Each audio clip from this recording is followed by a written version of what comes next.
اعوذ باللہ من الشیطان اللعین الرجیم بسم اللہ الرحمن الرحیم وبہ نستعین وہو خیر معین رب اشرح لی صدری ویسر لی امری واحلل عقدۃ من لسانی یفقہوا قولی۔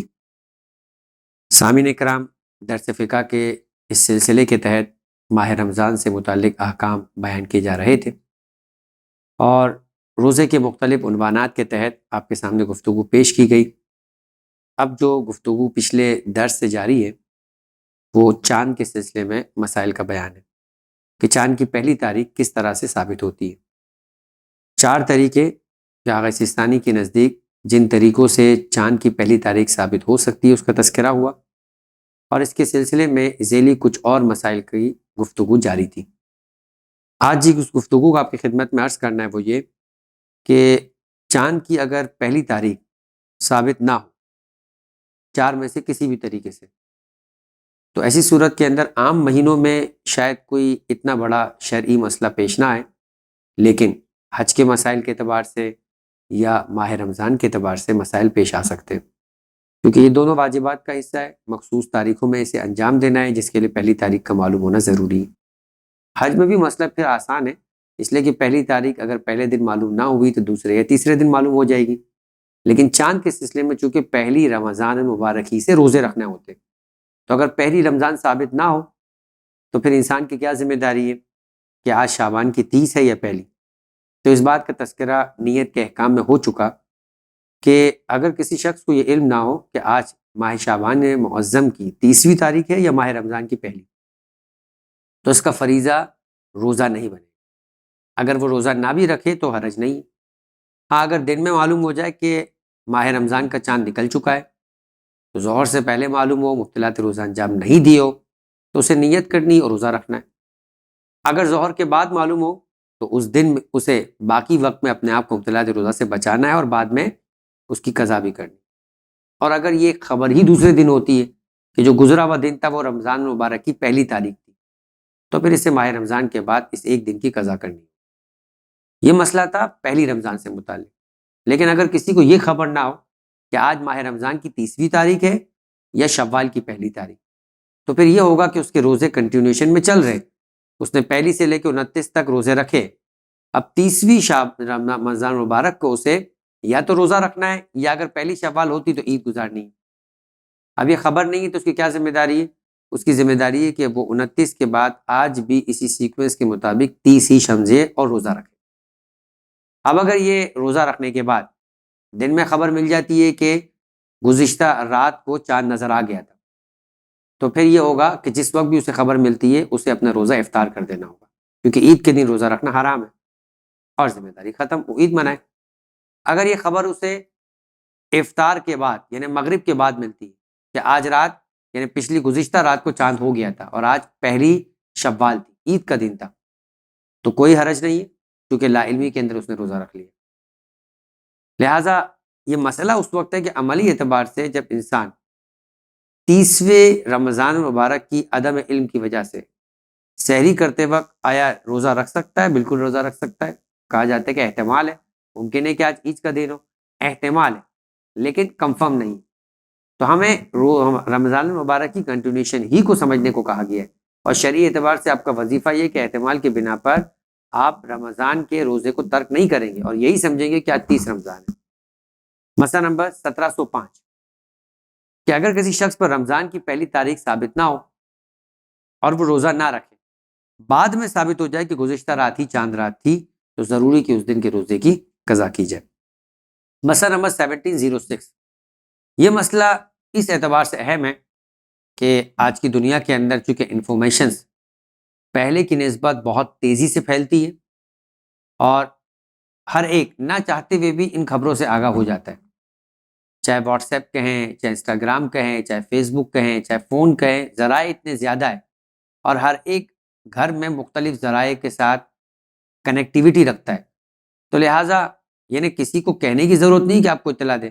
یا کسی سے پوچھنے کی ضرورت نہیں ہے، آپ کو اطلاع مل ہی جاتی ہے۔ آپ کو یہ خبر ہو کہ کراچی کے اندر چاند نظر آ گیا تو آپ کو مسئلہ بیان کر دیا کہ کیا ذمہ داری، لیکن اگر کراچی میں چاند نہیں ہوا یہ آپ کو معلوم، کراچی کے اطراف میں کہیں چاند ہو جائے یہ بھی آپ کو معلوم ہے، تو اطراف میں چاند کا ہونا آپ کے شہر کے لیے چاند کو ثابت کرے گا یا نہیں کرے گا؟ اس سلسلے کے اندر دو بڑے اقوال مراجعین میں، ایک یہ کہ آپ کے شہر کا چاند آپ کے لیے ثابت ہے، اس میں کوئی دوسرا قول نہیں، لیکن آپ کے اطراف کے اندر کا علاقہ کتنی دور تک کا اور کون سا علاقہ ایسا ہے کہ جہاں چاند کا ثابت ہونا آپ کے علاقے میں بھی چاند کے ثابت ہونے کو ثابت کر دے گا۔ یہاں پہ مراجعین میں سے ایک گروہ آیت اللہ خوئی اور ان کے نظریات جیسے نظریات رکھنے والے افراد کا ہے، جن کا کہنا یہ ہے کہ جہاں بھی رات مشترک ہوتی، چاہے رات کی ابتدا کا حصہ، چاہے رات کے درمیان کا حصہ ہے، چاہے رات کے اختتام کا، یعنی فجر ہونے سے پہلے پہلے اگر کسی جگہ پر رات کا کوئی حصہ بھی ملتا ہے اور دوسری جگہ پہ چاند ثابت ہو جائے تو اس علاقے میں کہ جہاں چاند نہیں دیکھا گیا ہے وہاں بھی چاند ثابت ہو جاتا ہے۔ لہٰذا اگر کسی کے ساتھ مثال کے طور پہ کراچی میں صبح ہو رہی ہے فرض کرے 5:30 بجے، دوسری جگہ پہ شام ہو رہی ہے 6:30 بجے اور وہاں چاند نظر آ گیا اور ابھی یہاں پہ فجر کا وقت نہیں ہوا ہے، تو وہاں اگرچہ کہ 8-9 گھنٹے کا فاصلہ ہے، مثال کے طور پہ اگلے آنے والے جہاں چاند نظر آتا ہے وہ لندن ہے، 6 گھنٹے 7 گھنٹے کے فاصلے پر ہے اور وہاں چاند نظر آ گیا، ابھی آپ کی رات اختتام کو نہیں پہنچی ہے، آپ کے یہاں بھی چاند ثابت ہو جائے گا اور آپ نے اب اگلا دن ماہ رمضان کے اعتبار سے اگر پہلی ہے تو پہلی منانی ہے اور اگر عید کا مسئلہ ہے تو عید منانا ہے۔ مگر کچھ دوسرے نظریات والے افراد مراجعین ہیں، مثلا جیسے ہم آگئے سیستانی کا مسئلہ پڑھ رہے ہیں، ان کا کہنا یہ ہے کہ اگر دونوں شہروں کا جہاں چاند نظر نہیں آیا اور جہاں چاند نظر آیا ہے، مثلا کراچی آپ لیں، ایک علاقہ برابر ہے بمبئی ہے، ایک علاقہ کراچی کے آگے تہران ہے۔ بمبئی وہ ہے کہ جہاں کا وقت کراچی سے پہلے، یعنی پہلے وہاں مغرب ہونی ہے، اس کے بعد لاہور میں مغرب ہونی ہے، اس کے بعد کراچی میں مغرب ہونی ہے، اور کراچی کے بعد آگے بڑھ کر مثال کے طور پر کوئٹہ میں اور کوئٹہ کے بعد ایران میں جا کے مغرب ہونی ہے۔ تو یہ سیکوینس ہے۔ اس کا مطلب یہ کہ اگر کراچی سے پہلے چاند نظر آ گیا بمبئی میں تو چاند نے آگے بڑھنا ہے اور اب کراچی میں نظر آنا ہے، مگر مطلع یا آسمان جو ہے وہ ابر آلود ہے، بادل بہت زیادہ ہے، چاند نظر آنے کے آنکھوں سے نظر آنے کے قابل نہیں ہے۔ تو ایسی صورت میں ممکن ہے کہ چاند کا وہ وقت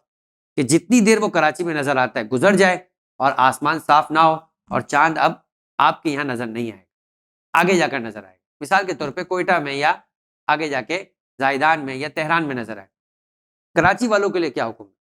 آغا سیستانی فرماتے ہیں کہ اگر کراچی کے قریب قریب کا علاقہ جن کے افق متحد کہے جائے، اب اس کے دو طریقے کار ہیں، چونکہ سورج مشرق سے نکلتا ہے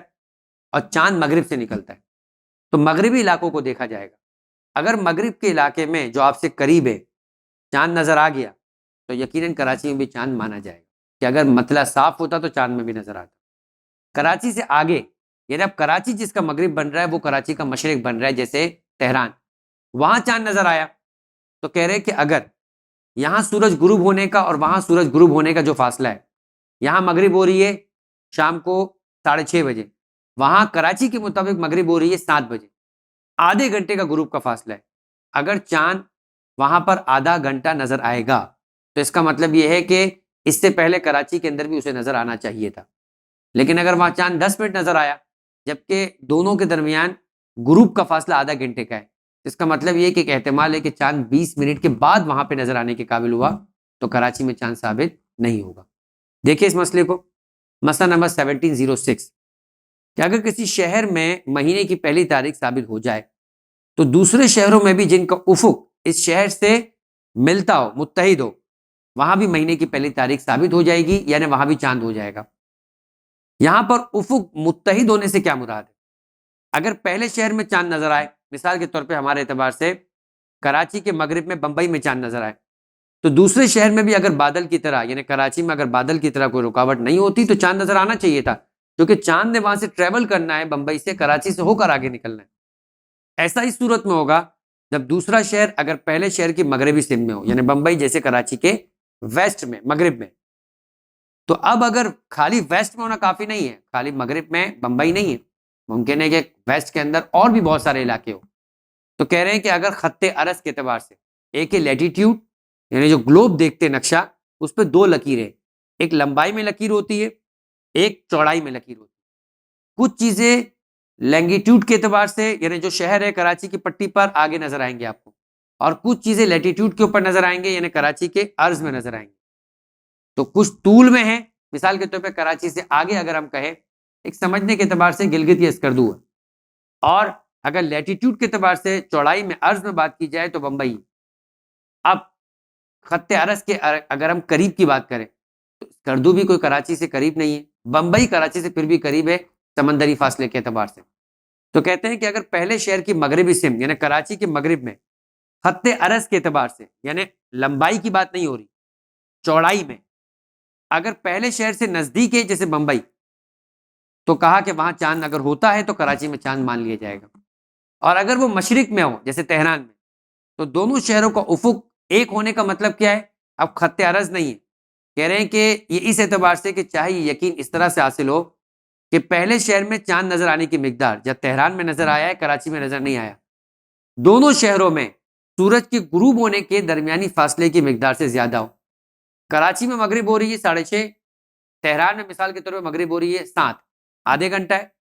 چاند تہران میں جو نظر آیا ہے وہ فرض کرے کہ 40 منٹس نظر آیا ہے، 10 منٹ زیادہ نظر آیا ہے، 35 منٹس 5 منٹ زیادہ نظر آیا ہے غروب کے فاصلے کے سے مقابلہ کرتے ہوئے، تو اس کا مطلب یہ کہ 5 منٹ اسے کراچی میں بھی نظر آنا تھا لیکن نظر نہیں آیا بادلوں کی وجہ سے۔ تو یہ دو طریقے بتائے جاتے ہیں کہ افق متحد، اگر یہ قریب کے علاقے ہے تو افق یہ اس طرح سے متحد کہے جائیں گے۔ اگر اس میں بھی ڈاؤٹ ہو جائے مثال کے طور پہ پتہ نہیں تہران کا یا پتہ نہیں بغداد کا، پتہ نہیں عمان کا افق ملتا ہے نہیں ملتا ہے، تو یہی سمجھا جائے گا کہ جب آپ کو نہیں معلوم ہے تو اس کا مطلب چاند ابھی تک آپ کے لیے ثابت نہیں ہوا۔ لوگ پریشان ہو جاتے کہ کیا کریں، کچھ کے نزدیک افق ثابت ہو جاتا ہے، کچھ کے نزدیک ثابت نہیں ہوتا۔ یہ بالکل ایسا ہی ہے، کچھ کو خبر مل جاتی ہے چاند ہو گیا ہے، کچھ کو خبر نہیں ملتی چاند ہو گیا ہے۔ ہر شخص نے اپنے وظیفے کے مطابق جو طریقہ کار بیان کیا گیا ہے، اگر اس کے نزدیک چاند ثابت ہوا تو پہلی رمضان سمجھ کے روزہ رکھے گا، ورنہ اسے اجازت ہے کہ روزہ نہ رکھے، اور 30 رمضان اگر پہلی شوال ثابت نہیں ہوتی ہے تو 30 رمضان سمجھ کے روزہ رکھے گا، اور وہ عید نہیں منا سکتا ہے صرف اس خاطر کہ بہت سارے لوگ منا رہے ہیں تو ہمیں بھی منا لینا چاہیے۔ اتنا سننا اور اتنا کرنے سے آپ اپنا اس واجب فریضہ نہیں چھوڑ سکتے، ورنہ جان بوجھ کے روزہ چھوڑنے کی صورت میں یہ گناہ بھی ہوگا اور انسان پر کفارہ بھی واجب ہو جائے گا۔ اس کے ساتھ آخری مسئلہ تذکرہ کر کے گفتگو کو آج کی حد تک تمام کرتے ہیں، وہ ہے مسئلہ نمبر 1707 کہ جس دن کے متعلق انسان کو علم نہ ہو کہ رمضان کا آخری دن ہے یا شوال کا پہلا دن، پہلے بھی بیان کیا گیا، تو اس کے لیے ضروری ہے کہ وہ روزہ رکھے۔ اگر دن میں معلوم ہو جائے کہ آج پہلی شوال ہے تو ضروری ہے کہ روزہ افطار کر لے، اور اس کے ذمہ روزہ رکھنے کا کوئی گناہ نہیں ہے، ہاں افطار فوراً کرنا ہے۔ اچھا، افطار کا مطلب یہاں یہ بھی نہیں ہے، ہمارے یہاں روزہ شروع کرنے کے لیے سحری کرنا ضروری نہیں ہے اور روزہ ختم کرنے کے لیے افطار کرنا ضروری نہیں ہے۔ روزہ نیت سے شروع ہوتا ہے، نیت پہ ختم ہوتا ہے۔ اگر کسی کے پاس کھانے پینے کی کوئی چیز نہیں ہے تو افطار کا مطلب یہ نہیں ہے کہ جب تک اسے کچھ نہیں ملے گا تب تک وہ گنہگار رہے گا۔ جیسے آپ کو خبر ملی، آپ نے اپنے روزے کی نیت ختم کر دی، آپ کا روزہ جو ہے وہ خود بخود افطار ہو گیا۔ وما علینا الا البلاغ۔